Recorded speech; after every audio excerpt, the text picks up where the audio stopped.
LoG, and welcome to part 2 of this Dynamics and Dead Notes power-up. If you enjoy this type of instructional material, feel free to check out my Patreon at the link below. And now, let's get on to the lesson. Okay, let's recap real quick what we did in part 1. It was that rhythmic melody that we were playing. It sounded like this.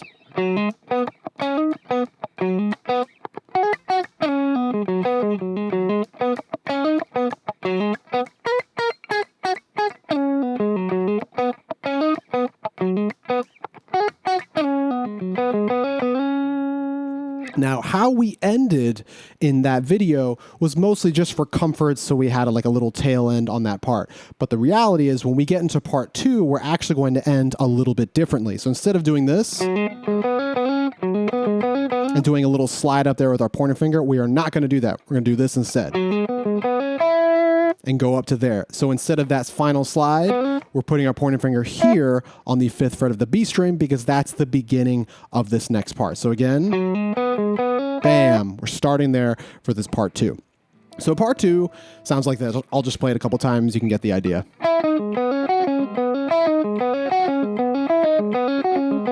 Okay, so it sounds more kind of notey and chaotic than it actually is. It's really pretty simple. And the reason why it's chaotic is because it's groups of 5. So when we are listening to this track or when we hear music in general, we usually feel it in 4/4. So 1, 2, 3, 4. Because I'm playing groups of 5, that is an odd number over an even number. So things don't necessarily line up. Wherever the downbeat is, when I play a recurring group of 5 like this, that downbeat will always happen in a different place. So if I nod my head like this, notice every time I nod my head, it's in a different place. I'm going to start right here. So that will be the first head nod. But as I continue, every time I come back to this note, my head will be doing something different. So notice that was an up, my head was moving up right there. Because, again, we have an odd number of notes over an even number of normal pulses like 4/4. So that's pretty typical for this sound, but it's a really great way to create a sound that is very notey or very kind of meandering or almost random notes sounding without really doing much. It's just 2 groups of 5, really simple. So let's go over what those groups are. So the first one starts with this. By the way, I'm kind of feeling this whole part over C sharp minor. So that's how I'll describe all of the notes. So if we're thinking C sharp minor, the notes are E, then D sharp, G sharp, B, C sharp, or the flat 3, 2, 5, flat 7, and then 1. Just like that. Okay, and you can check out what my left hand's doing, pretty straightforward. I'm playing the flat 3 and the 2 on 2 different strings. Flat 3 here on the B string, then the 2 on the G string, and then the 5 on the D string. It's like a pretty classic common sound, playing the 2 and the flat 3 of a minor chord on 2 different strings. You get that kind of dissonance. So that's how it's being fingered. So flat 3, 2, then the 5 down there, and then my pointer finger grabbing the flat 7 on the G string, ring finger playing the 1 on the same G string. So, right, play a little slower. Pretty simple. That's the first group of 5. The second group of 5 is almost exactly the same, except the first 2 notes. The first 2 notes, instead of going flat 3, 2, I'm going 4, 1. But the last 3 notes, the 5, flat 7, 1, are exactly the same. So watch this. Flat 3, 2, 5, flat 7, 1. Right? And the next one. 4, 1. 5, flat 7, 1. The 5, flat 7, 1, those 3 notes at the end are always the same. So let me play them back to back. I'll play the first one a couple times. Here's the second one. Really simple. So the only thing to keep in mind in regards to fingering is the very last note of each group of 5, because I'm using a different finger each time. Sometimes it's ring finger, sometimes it's middle finger. The reason why I'm doing that is to set up the next part to make sure my fingering is comfortable. So the first one, I'm ending with a ring finger. Watch this. Bam, ring finger right there. Why would I do that? Because it sets me up to play my pinky, ring, middle. That's the first 3 notes of the second pattern. That's the 4, 1, 5, flat 7, 1. But when I hit that 1 again right there, I'm using my middle finger to play that. Why would I do that? Because I have to grab the flat 3 here and then the 2 right here. Of course, I assume you could probably hammer on that ring finger every time, but watch what happens. The first time is comfortable. Perfect, sets me up for this. But if I did it again, I've got to play the flat 3 up here, and then I've got to reach here to play the 2. You see the positioning my hand is in right now when I use my ring finger to play this note, that root? It's kind of scrunched up, so I have to go from here and then immediately open my hand, reach to grab those other notes. So instead of using ring finger, that's why I'm changing to use middle finger, which allows me to reposition my hand and keep it open like this so I can grab those other notes. So check out this fingering. Ring finger, middle finger, ring finger, middle finger. Let me play it a couple times. Check out that last note of each group of 5. You can kind of catch every time I finish a group, I'm using ring, then middle, then ring, then middle. I'll play a little slower.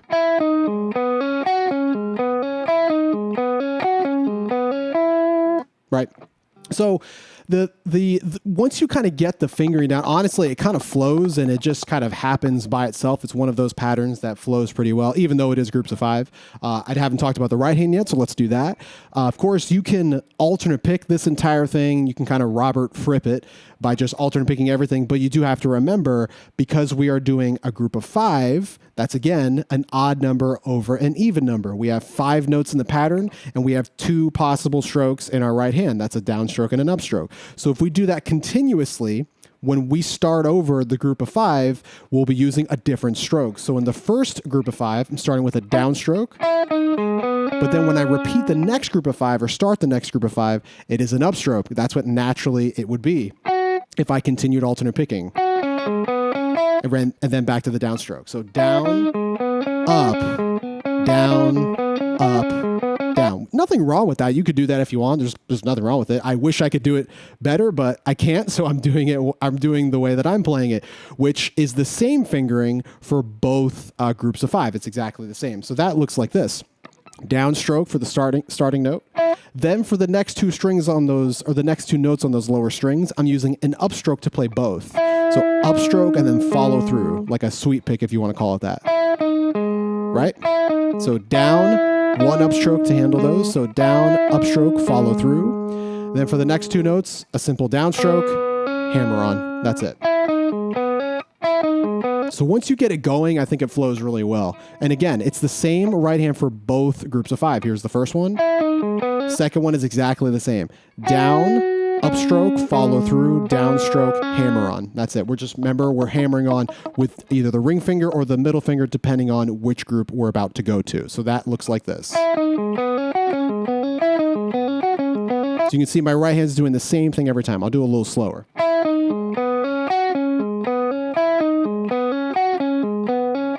I'll do it faster so you can see how it flows.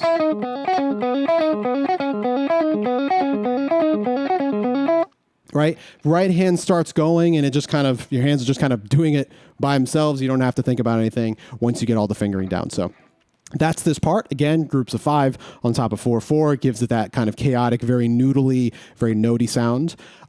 So the best way to think about this, in reality, I'm just going to play this track so you can hear it over the track, because what we're doing, we're just repeating it over and over again. So the thing about this, when you have this odd number of notes, like 5 over 4/4, the more you do it, the further away from the downbeat it feels like you're getting, right? We're not starting it over. We're not playing, 2 of them and then adding some notes and then all of a sudden we're back in 4/4. We're doing it over and over and over again, and we're not coming back to 4/4 until the very end.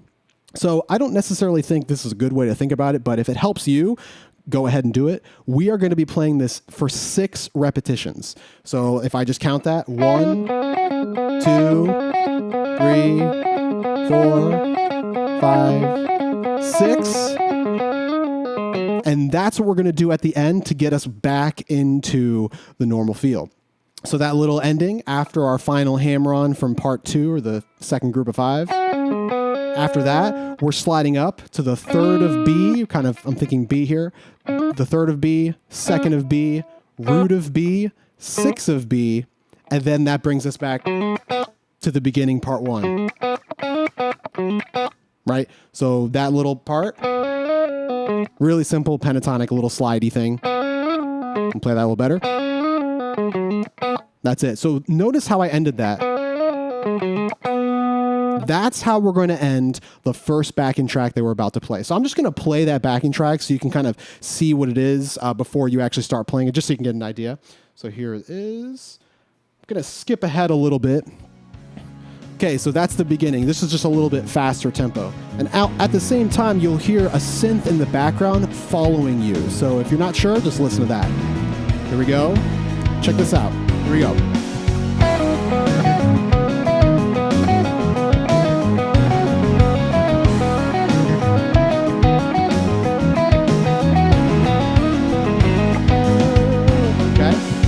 So I'm not counting in my head, 1, 2. I'm not doing that. Because that's just, I don't know. To me, that's too much to think about, and I don't want to be thinking about that. I'd rather be thinking about other things like locking into the feel and how I sound, etc. But if it helps you to think that, go ahead. In reality, the more you play over this track, you'll feel when that part will end, and you'll sneak into this little thing to kind of get you back to part 1. So the more you play over the track, the easier it's going to get. It'll feel natural. It'll feel like, oh, this is the last time, and then you dip into that next part. So pretty straightforward.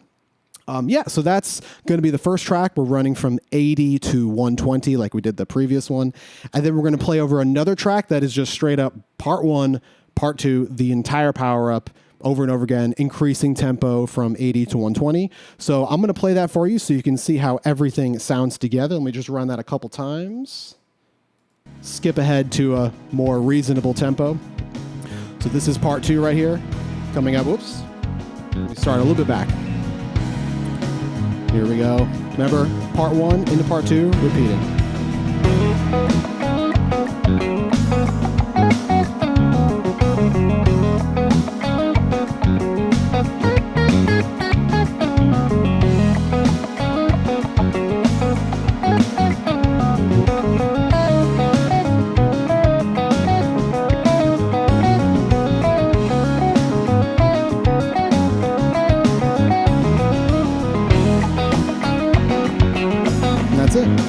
And then you repeat over and over again with that track increasing tempo. So if you're not sure, like rhythmically, where everything stands, I'm telling you, once you start playing over the track, it's going to make perfect sense. You know, you don't necessarily have to think, oh, I got to play this 6 times and then I finish it. You know, if it helps you, of course, that's great. But I would just play over the track, get it down, etc. So I should pretty much do it for this video. So this is pretty much the end of the actual notes and the parts that we're playing for this power up. So once you get this down, for the next 2 videos, we will focus strictly on dynamics and tiny little nuances like dead notes and ghost notes that we can add to this part to create different levels of dynamics or different levels of energy, which is kind of the whole point of this power up. So get this part down, and then we'll get on to those other videos, and you'll be able to do some really cool little subtle things every time you play it. So anyway, let's get on to those tracks.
All right, that does it for part 2 of this dynamics and dead notes power. As usual, if you enjoy this type of instructional material, feel free to check out my Patreon at the link below, and I'll see you guys in part 3.